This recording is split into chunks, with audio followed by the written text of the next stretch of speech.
Today we're going to be looking at a very different type of bike. This is a Yamaha YZ FR1 from the year 2000.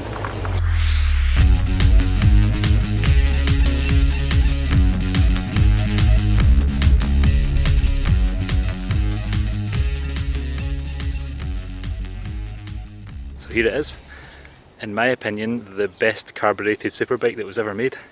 These original carbureted R1s are starting to really go up in price, possibly because it was one of the best bikes of its era. The new R1s are awesome, and also because it was one of the last 1000cc carbureted sports bikes. If you've come here from my why you should probably sell your downhill bike video, then hello. This is pretty much the extreme of what you can switch your downhill bike over to if you're looking for another bike and you don't want to have two bikes that do the same thing. This is basically going to be a project bike for me. The plan is to basically tidy it up and make it as mint as possible, but keep it relatively standard. Obviously the normal things like rear sets and uprated suspension, nicer exhaust systems, steering dampers, blue anodized parts, that kind of thing is given a bit of a free pass. So I'll be doing probably quite a lot of that stuff, as well as getting rid of all the slightly rusty old bolts and the little cracks that we've got in the fairing with a bit of tape holding it on. This bike is in relatively good nick. It's got 39,000 kilometers on it. So this is the next project on my channel. Probably going to take a little bit longer than usual because the parts are much more expensive and the time it takes to do a lot of the upgrades, modifications and tidying up is going to be relatively big. So quick run for this bike.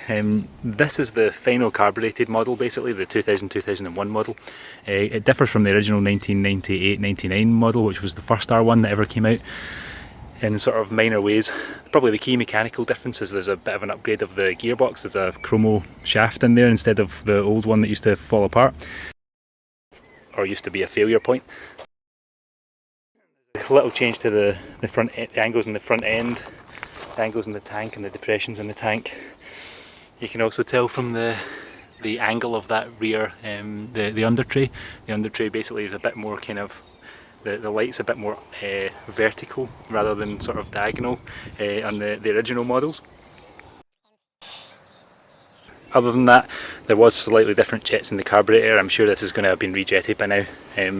Other things like this bike's already got braided lines on it and things as well to notice. This is the new R1 project. Let me know what you want to see me doing to it.